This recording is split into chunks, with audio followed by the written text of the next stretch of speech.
The sound of my daughter's voice sliced through the quiet evening like a knife. I was sitting on the porch, rocking slowly in my old wooden chair, the phone pressed to my ear. She had called me earlier to check in, or so I thought. The conversation had been casual, almost warm, until suddenly the line went quiet. I waited, thinking maybe the call had dropped, but then I heard it. Her voice came back, hushed and sharp.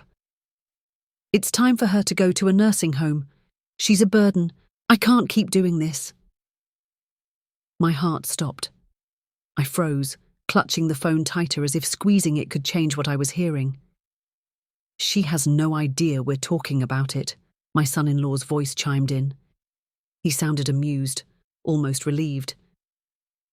"Good," my daughter replied coldly. "When we get back from this business trip, we'll make the arrangements. She won't even see it coming." My chest ached as if someone had punched me. They were talking about me. Me. The woman who raised her, who gave up everything to make sure she had the best life. And now I was nothing but a burden. I didn't hang up. I didn't scream. I sat there in silence, my hands trembling, tears stinging my eyes.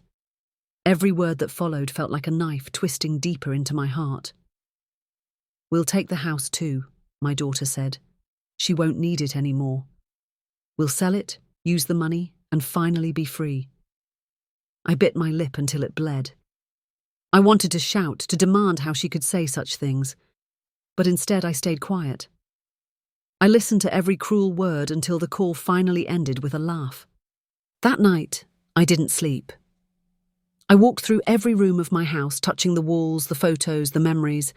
This was my home, the place I built with my own hands, where my late husband and I had planted flowers, raised our child, and dreamed of growing old together. By morning, I had made a decision. If they thought they could throw me away like an old piece of furniture, they were wrong, dead wrong. For 3 days, I moved quietly, like a shadow.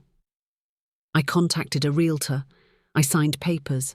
I packed only what I needed. The house sold quickly, too quickly. The market was hot, and the $900,000 offer came faster than I expected. I accepted it, without hesitation. The morning the sale closed, I stood in the empty living room, the walls bare, the echo of memories fading. I left a note on the doorstep, just one note, before I locked the door for the last time. When they returned from their trip, smiling and laughing, expecting to find me waiting, they instead found an empty driveway and that single piece of paper fluttering in the wind. I watched from across the street, hidden, as they picked it up. My daughter unfolded it, her smile fading instantly. Her hand started shaking as she read my words. Then came the screaming, loud, angry, desperate. It was music to my ears. They had no idea where I was, no idea what I had done with the money, and no idea that this was just the beginning of their nightmare. Because the note didn't just tell them the house was gone, it told them exactly what I planned to do next. The sun had barely risen when I drove away from the house that had been my world for over 40 years. The rearview mirror showed the faint silhouette of my daughter and her husband, still standing on the porch, screaming at each other, clutching the note I had left behind. I didn't slow down. I didn't look back again. The note had been simple, but every word was chosen to cut deep. "You called me a burden. You planned to throw me away. This house is no longer yours to claim, and neither is my love. I sold it, I took every penny, and I am finally free. Don't look for me. You won't find me." That was all I wrote. But I also left a final line, the one that made them scream the loudest. "The next time you see me, it won't be as your victim. It will be as the woman who took everything back." The first few days after I left were strange. I checked into a small inn in a quiet town 3 hours away. The place smelled like pine wood and fresh coffee. The woman at the front desk, an older lady named Margaret, smiled at me without pity, something I hadn't felt in a long time. For the first time in years, I felt invisible to the people who had always wanted to control me. I could breathe. I could think. But my heart still ached. Every time I closed my eyes, I heard my daughter's voice calling me a burden. The daughter I had carried in my arms, nursed through fevers, and protected from every storm. How had she grown so cold? I remembered the early days, her laughter, her hugs, the way she used to say, "Mum, you're my hero." Somewhere along the line I had lost her. Or maybe she had lost herself. That night, I sat on the balcony of the inn staring at the stars, and I made a vow. I wouldn't just disappear. I would build something new. Something that would remind them, and me, of who I really was. Back at my old neighbourhood, the chaos was growing. I knew because the realtor, who had become a fast friend, called me with updates. "Your daughter tried to barge into the house yesterday," she said with a chuckle. "She demanded we cancel the sale." Of course, it was too late. The new owners were already moving in. She screamed so much the neighbours called the police. I smiled. For years they had walked all over me. Now the ground had shifted beneath their feet. Still, I couldn't stay still forever. I had money now, $900,000 in my account, safe and untouchable. I could do anything, go anywhere. But instead of hiding, I decided to plan. I rented a small but beautiful cottage by the lake. The air smelled like freedom, and the silence wrapped around me like a blanket. While I unpacked my few belongings, an idea started to form in my mind. It wasn't enough to just leave. I needed to rebuild myself. And when I returned, because I would, they would see a version of me they couldn't control, couldn't manipulate, couldn't even approach without feeling the weight of their own betrayal. The next week I started working with a lawyer. Not just any lawyer, one who specialised in asset protection and estate planning. If my daughter thought she could sniff out my money and take it from me, she was in for the shock of her life. "We'll set up a trust," the lawyer said with a grin. "One they can't touch no matter what tricks they try." By the time I walked out of his office, the pieces of my new life were falling into place. I wasn't just surviving, I was preparing. Meanwhile, my daughter and her husband's lives were unravelling. I knew because mutual friends began calling me, whispering updates. They had been counting on the house sale for their business debts. Now, without that money, they were sinking fast. Every night I pictured them sitting in their rented apartment, angry, broke, and furious. And every night I felt a little stronger. One evening, as I sat on my cottage porch with a cup of tea, my phone buzzed. It was an unknown number. I answered without thinking. "Mum?" Her voice trembled on the line. "Please, where are you? We can fix this." For a moment, my heart softened. But then I remembered the way she had said, "She's a burden," with such ease, as if I were nothing. I took a deep breath and said, "You didn't want me, remember? You wanted me gone. Now I am. Goodbye." Then I hung up. That night, I didn't cry. I smiled. For the first time in years, I had control. But I wasn't done yet. The note I had left on the doorstep had been only the beginning. Because soon they were going to receive something else. Something that would shatter the little pride they had left. And when they did, their screams would be louder than ever. The package was small. Just an envelope, really. Inside was a single piece of paper and a photograph. I sealed it with my handwriting across the flap, so they would know, the second they touched it, that it was from me. I mailed it from a town they had never heard of, a town they would never think to look in. Then I waited. 2 days later, my phone rang again. This time it was my son-in-law. He didn't yell, he didn't curse. His voice was low, almost trembling. "What is this?" he asked. I stayed silent. You can't do this to us," he said. "You have to give it back, please." Click. I hung up. I knew what had shaken him so much. The letter inside the envelope had been brief, but the message was clear. "This money is mine. You will not touch it. You will not find me. And the photograph you are holding, that's where I am now. Look at it well, because this is the last time you'll ever know where I've been." The photo was of me standing in front of my new lakeside cottage, smiling, a key dangling from my hand. Their world was falling apart faster than I expected. Through mutual friends, I learned that their business had lost a major contract. Without the house money to bail them out, creditors were circling. They had to sell their fancy car.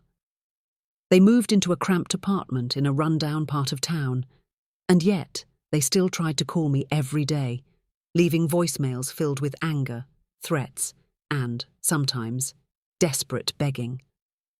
I didn't answer. Meanwhile, my life was blooming in ways I hadn't felt in decades. I started walking every morning by the lake, the sun warming my face. I joined a small community centre where women my age gathered to paint, garden and share stories. For the first time, I wasn't someone's burden. I was just me. There was a man at the community centre, Henry. He was a widower with kind eyes and a gentle laugh. We talked about books, about fishing, about life. He didn't ask about my past, and I didn't offer. But every time he smiled, I felt something in me heal. Then, one evening, as I was returning from a walk, I saw a car parked near my cottage.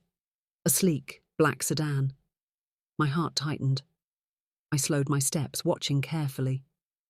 The car doors opened, and my daughter stepped out. Her hair was a mess, her face pale. Behind her, her husband followed, looking angrier than ever. "Mom!" she shouted when she saw me. I didn't answer. They ran toward me, but I stayed where I was, standing tall. "You sold everything! You ruined us!" she screamed. Tears streamed down her face. "No," I said calmly. "I saved myself." Her husband lunged toward me, but I stepped back. "Touch me and you'll regret it," I said, my voice cold.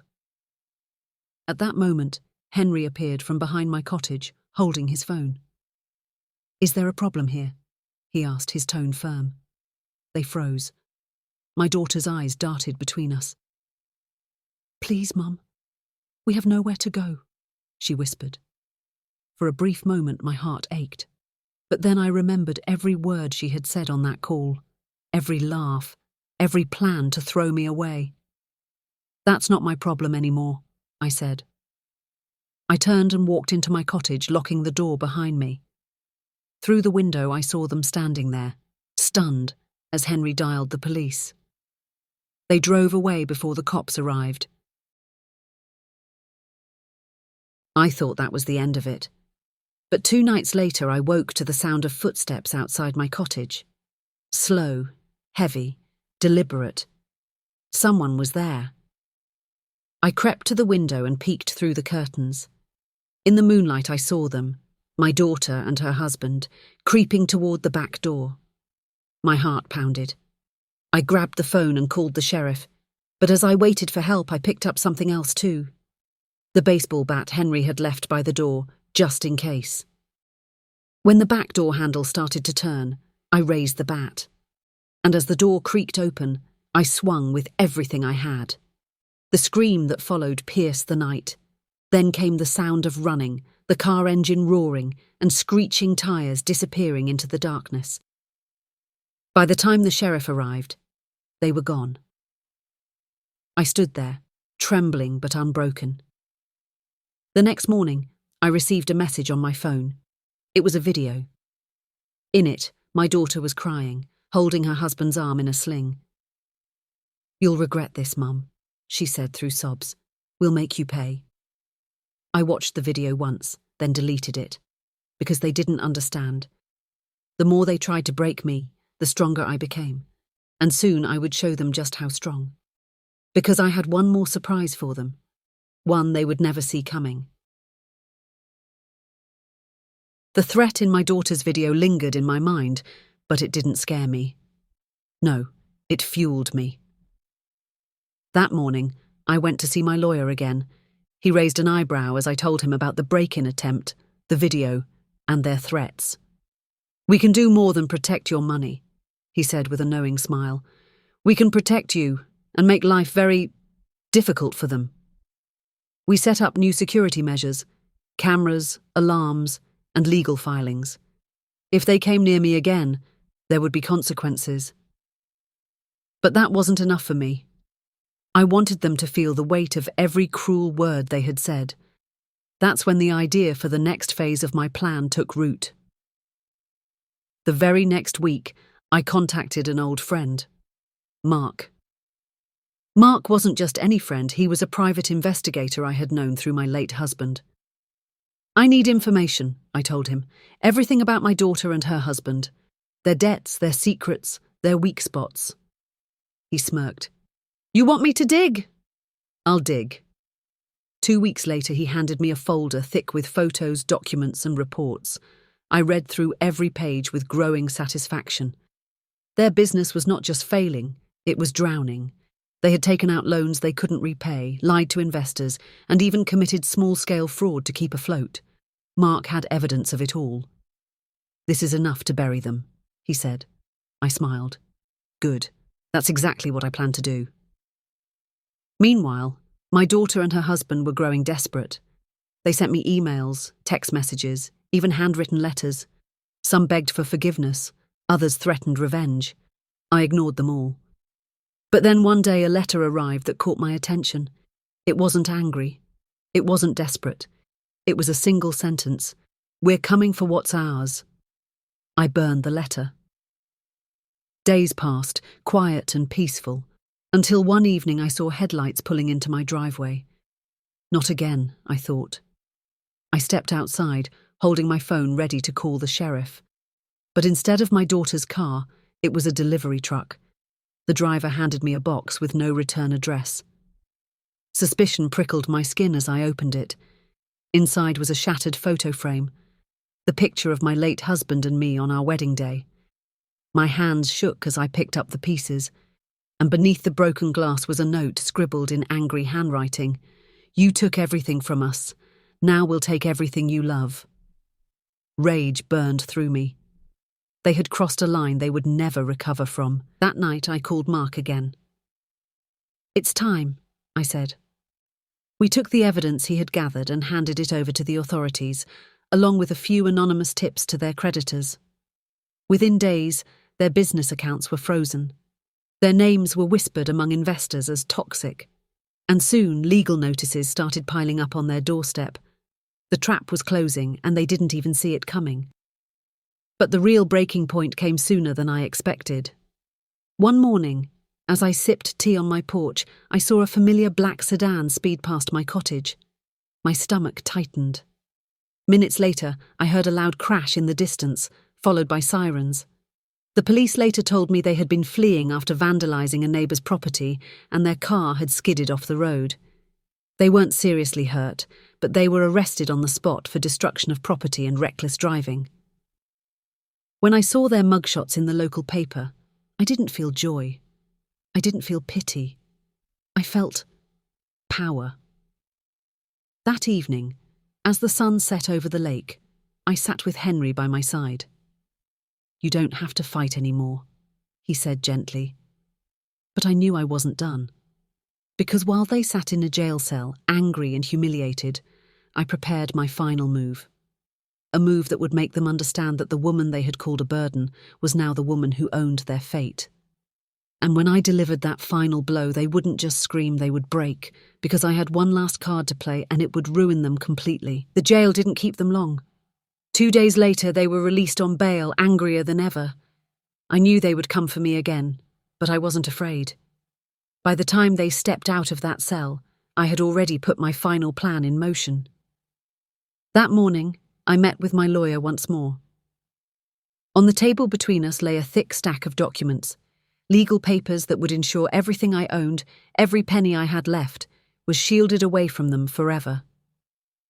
"They can try to come after you," he said, signing the last page, "but it won't matter. They'll have no legal claim to anything. Not now, not ever." I nodded, but inside, I wanted more than just protection. I wanted justice. That's when I slid the folder Mark had given me across the desk. "This," I said, "is what you'll use to finish them." The lawyer skimmed the documents, his eyes widening. "Fraud? Embezzlement? False tax filings? This is enough to get them indicted." "Do it," I said. Later that day, I drove into town for groceries. As I stepped out of my car, I saw a figure leaning against the wall of the store. My daughter. She looked different. Hollow-eyed, gaunt, like someone who hadn't slept in days. When she saw me, she rushed over, falling to her knees right there in the parking lot. "Mom, please," she cried. "I'm sorry. We were wrong. Just help us, please." For a moment, the mother in me wanted to reach out. But then I remembered the phone call, the laughter, the plans to throw me away. I stepped back. "You didn't want me," I said coldly. "You wanted my house, my money, my life. Now you have nothing." She sobbed, clinging to my leg, but I walked past her without another word. By the time I returned to my car, she was gone. That night, as the moon rose high above the lake, I received a call from Mark. "It's done," he said. "What's done?" I asked. "The authorities have everything they need. The investigation has started. They'll be drowning in legal trouble soon." A wave of relief washed over me. Finally, the scales were tipping. The next morning, I went out to my porch with a cup of tea, expecting peace. Instead, I found an envelope stuck under my door. No address, no name, just a single line. "You think you've won? This isn't over." My hands trembled as I opened it. Inside was a photo of my cottage taken the night before. Someone had been watching me. That evening, Henry insisted on staying over to keep me safe. We sat by the fireplace, the crackling flames filling the silence. "They're desperate now," he said, "and desperate people are dangerous." I nodded. I knew he was right. The storm wasn't over. It was just beginning. 3 nights later, the storm hit, literally. Rain poured down in sheets, thunder rolling across the sky. I was asleep when I heard the sound, glass shattering. I bolted upright. Henry grabbed the bat from beside the bed. We crept to the living room, where rainwater poured in through a broken window. Through the glass, I saw them. My daughter and her husband, soaked and wild-eyed, standing in the yard. She was screaming something I couldn't hear over the storm. He held a crowbar. They charged toward the front door. Henry shouted, raising the bat. But before they could reach us, sirens wailed in the distance. The sheriff's truck came skidding down the driveway, lights flashing. Within seconds, deputies were dragging them away, kicking and screaming.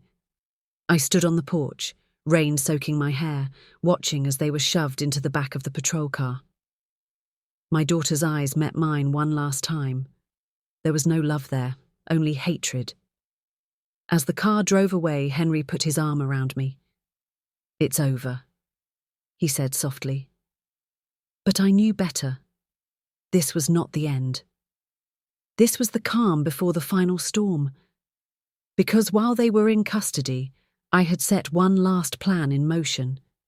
The authorities had all the evidence they needed. Their business would collapse, their reputation destroyed, their freedom threatened. And when the final blow landed, they would realize something they had never understood before. The woman they had tried to throw away was the woman who would end them. The next morning I received a phone call from my lawyer. "They're being indicted," he said with a tone of finality. "This is it." But before I could celebrate, a thought chilled me to my core. Desperate people do desperate things. And I knew they still had one move left. The night before their court hearing, I barely slept. Every shadow outside my window felt like a threat. Every creak of the floorboards made my heart pound harder. Henry stayed awake with me, sitting by the fire with a mug of coffee in his hands. "You've done everything right," he said quietly. "You've got the law on your side, the evidence, the money. They can't hurt you anymore." But I knew better. People who have nothing left to lose will risk everything. The storm broke at dawn, not in the sky. This time it was at my door. I was sipping tea when the pounding began, 3 sharp bangs that rattled the glass. Henry stood up instantly, grabbing the bat again. I opened the curtain and my stomach turned to ice. There they were, my daughter and her husband, out on bail. Soaked from the rain, eyes red with rage and exhaustion. "Open this door, Mom," my daughter screamed. "You think you can destroy us and just sit here like a queen?" I didn't move. Henry called the sheriff as I stood frozen, watching them hammer their fists against the door. Her husband shouted, "We're taking back what's ours, everything you stole from us." Stole. The words stung, but they also fueled my anger. While we waited for the police, I turned on the porch light. They saw me through the window, standing tall, arms crossed. I mouthed 2 words they could read clearly. Too late. Their screams grew louder. They kicked the door, but the new locks held.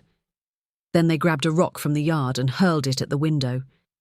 Glass shattered, raining down across the living room floor. Henry stepped forward, bat raised. But before they could climb inside, sirens filled the air. This time there was no escape. Deputies stormed up the driveway, tackling them to the ground. My daughter thrashed, screaming, while her husband cursed and spat. "You'll pay for this, Mom!" she shrieked as they dragged her into the police car. "You'll regret ever crossing us!" I didn't flinch. I watched them being taken away, my face cold and unmoving, because I knew the sheriff wasn't letting them out this time. The next day, I walked into the courthouse for the hearing. The courtroom was packed with people, lawyers, reporters, curious locals. My daughter and her husband sat at the defense table, wrists cuffed, faces pale and hollow. When the prosecutor presented the evidence of their fraud, the room buzzed with whispers. Documents, bank statements, fake tax filings, all displayed on the big screen for everyone to see. The judge looked at them with disgust. "You've committed serious crimes," he said, "and on top of that, you've endangered and harassed your own mother. This court will not tolerate such behaviour." I sat there quietly, hands folded, while they were denied bail and taken back into custody. My daughter turned her head toward me one last time.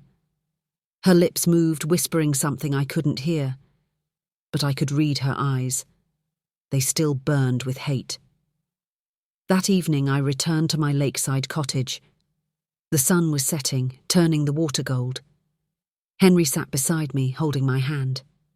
"It's over," he said again. But deep down, I knew it wasn't, because as much as the law had cornered them, as much as they had lost, people like them don't let go. They claw, they fight, they plot, no matter how hopeless it seems. And sure enough, as the stars came out, I received a message on my phone. No words, just a single video clip. It showed my cottage. Taken from the woods, the camera zoomed slowly in on my bedroom window. At the end, a voice whispered, "We're closer than you think." I froze, my breath caught in my throat. Henry grabbed the phone, his face turning pale. "This means they have someone on the outside," he said. I knew it was true. Someone was helping them. Someone was watching me. The walls of my safe haven suddenly felt like a trap.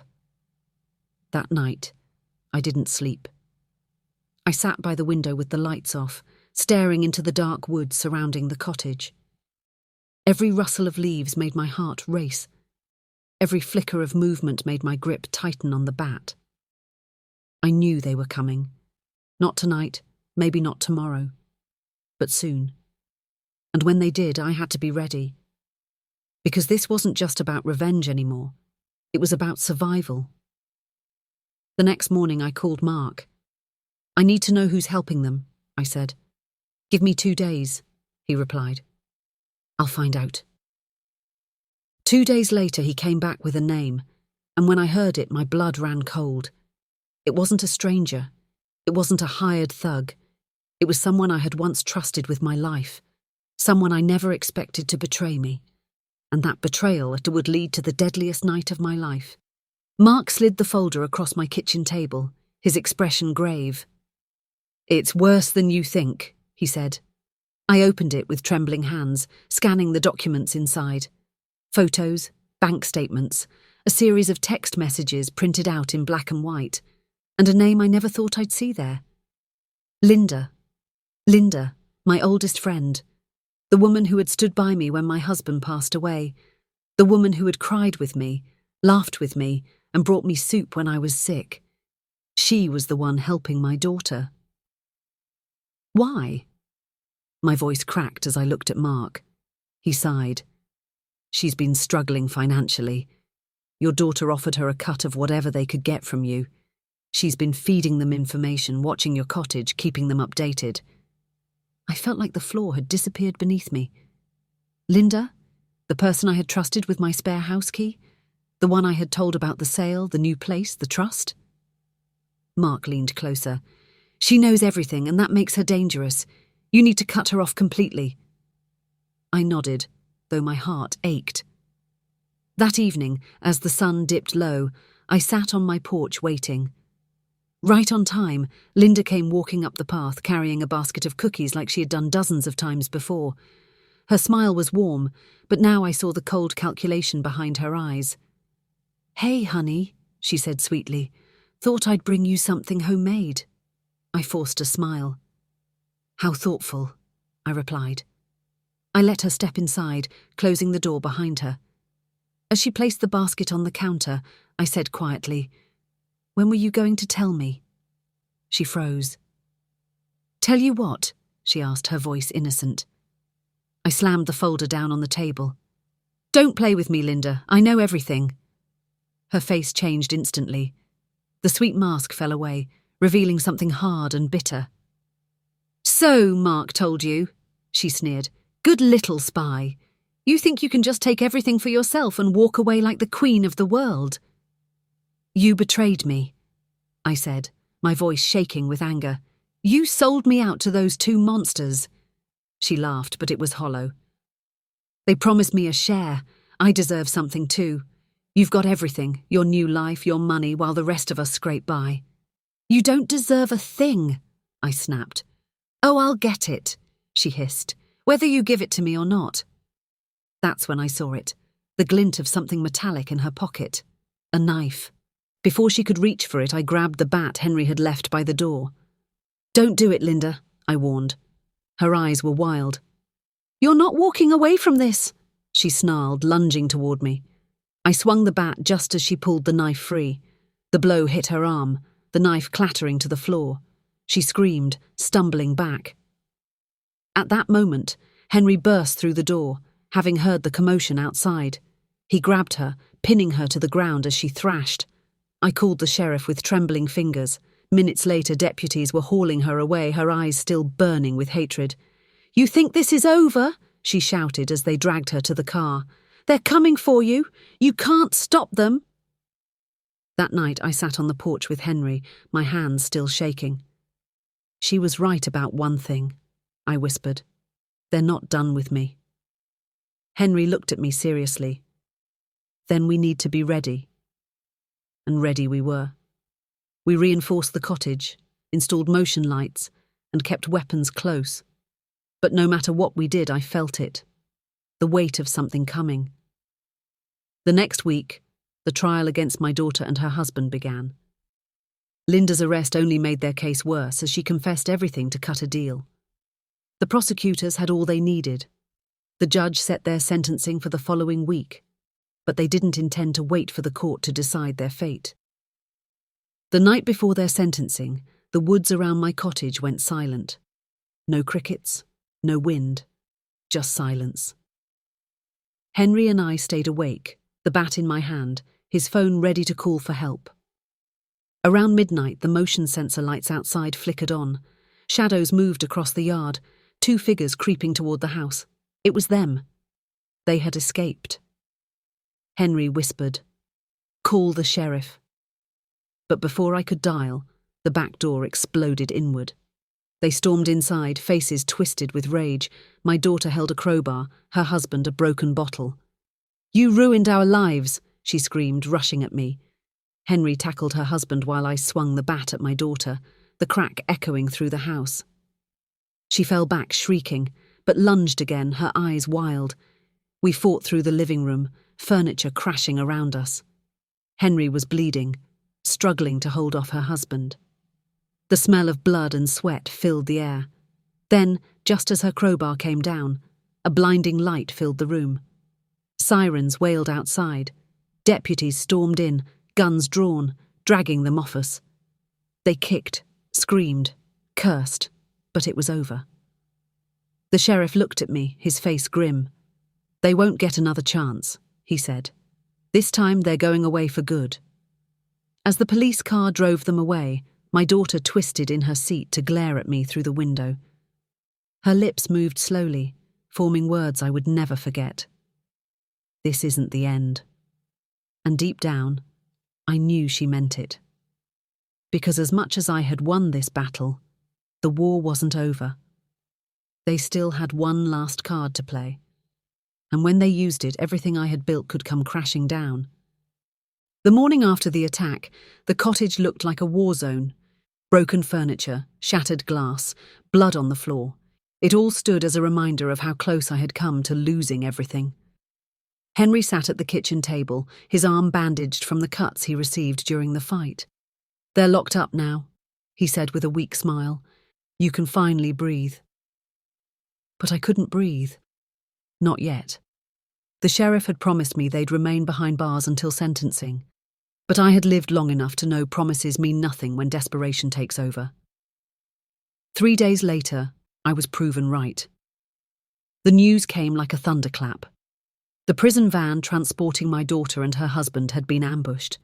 The guards were unharmed, but the 2 prisoners had vanished into the night. The reporter's voice on the TV was calm, but my hands gripped the armrest so hard my knuckles turned white. Henry turned to me, his face pale. "This is it," he whispered.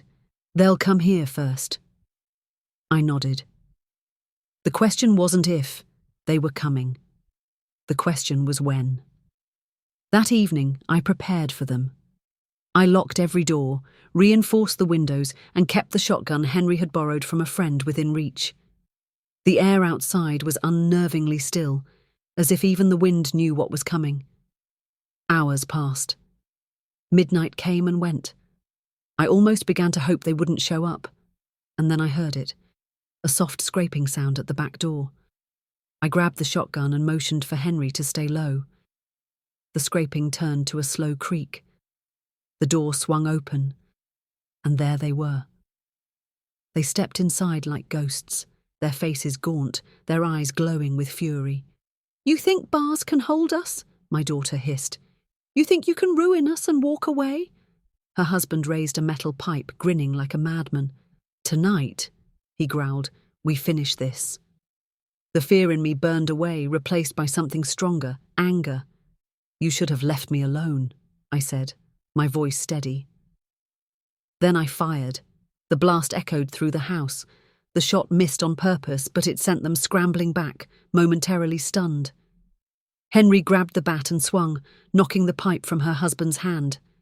The fight exploded around us, crashing furniture, shouting, the smell of gunpowder in the air. My daughter lunged at me, clawing at my face, screaming, "You were supposed to die in a nursing home, not destroy us."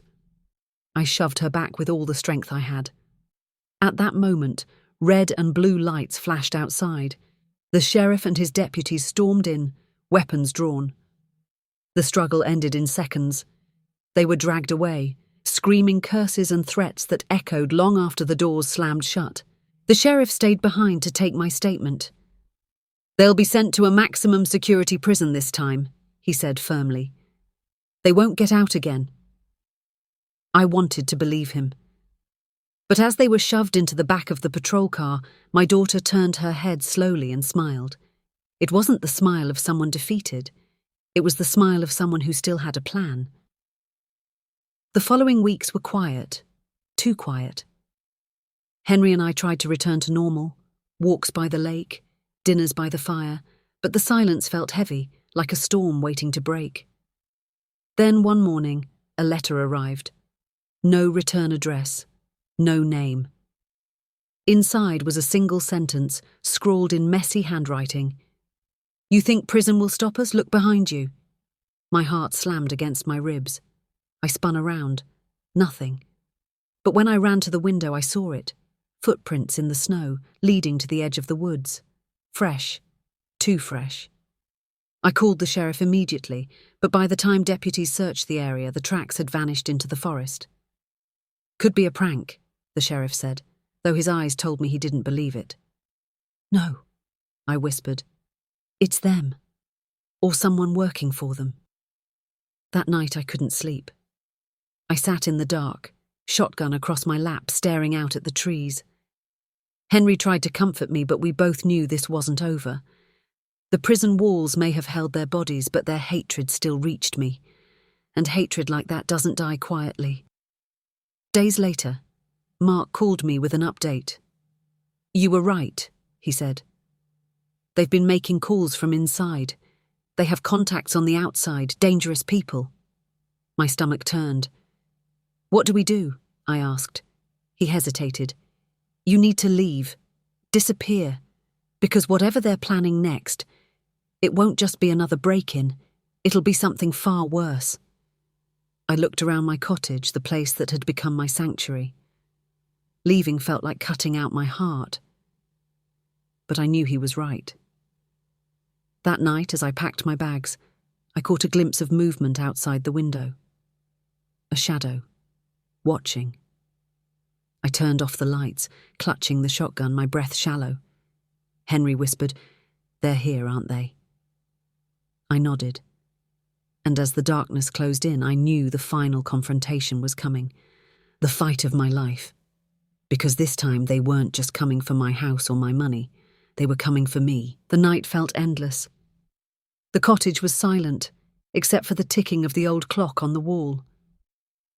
Henry and I sat in the dark, waiting. We didn't speak, but we both knew what was coming. Around 2 a.m., the first sound reached us, branches snapping in the woods, slow, deliberate footsteps closing in. I gripped the shotgun tighter, every muscle in my body tense. Henry positioned himself near the back door with the bat. Then came a low voice from outside. "We know you're in there, Mom. Open the door." It was my daughter. Her tone wasn't angry this time. It was eerily calm. "We just want to talk," she continued, her words dripping with poison. "Open the door, and no one gets hurt." I didn't answer. Instead, I reached for my phone and hit the sheriff's emergency line. The dispatcher assured me deputies were on the way, but I knew they might not make it in time. The doorknob rattled, then the window beside it cracked as something heavy struck the glass. Her husband's voice followed, low and menacing. "We're not leaving without you." Henry whispered, "They're not bluffing this time." I nodded, heart pounding. The front door shook violently under the weight of their kicks. Glass shattered in the kitchen as another window gave way. They were breaking in.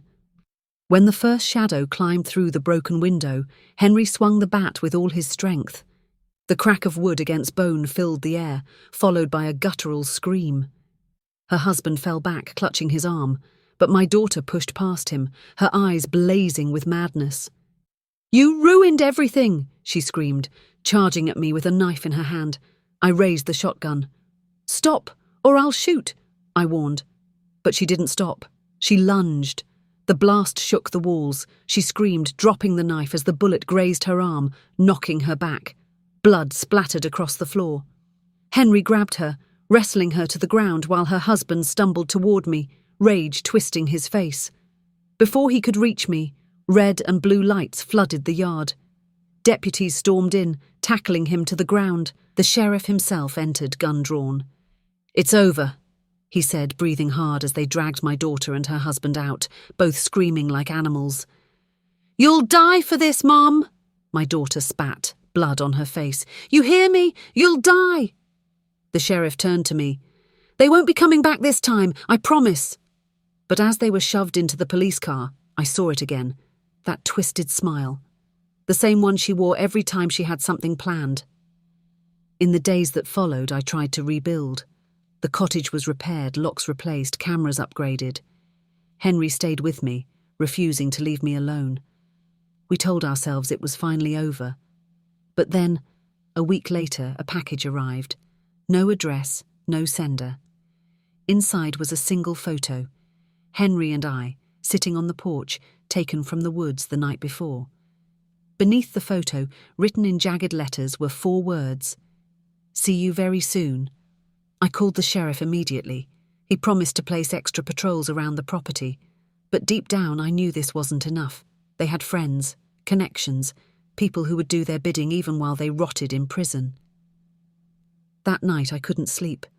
I sat by the window with the shotgun on my lap, staring into the woods. Every shadow looked like a threat. Every rustle of leaves felt like a warning. Henry touched my shoulder. "We can leave, you know. Start somewhere new. I shook my head. No, I'm not running anymore. This is my home, and if they want a fight, I'll give them one. The sentencing hearing was set for the next morning.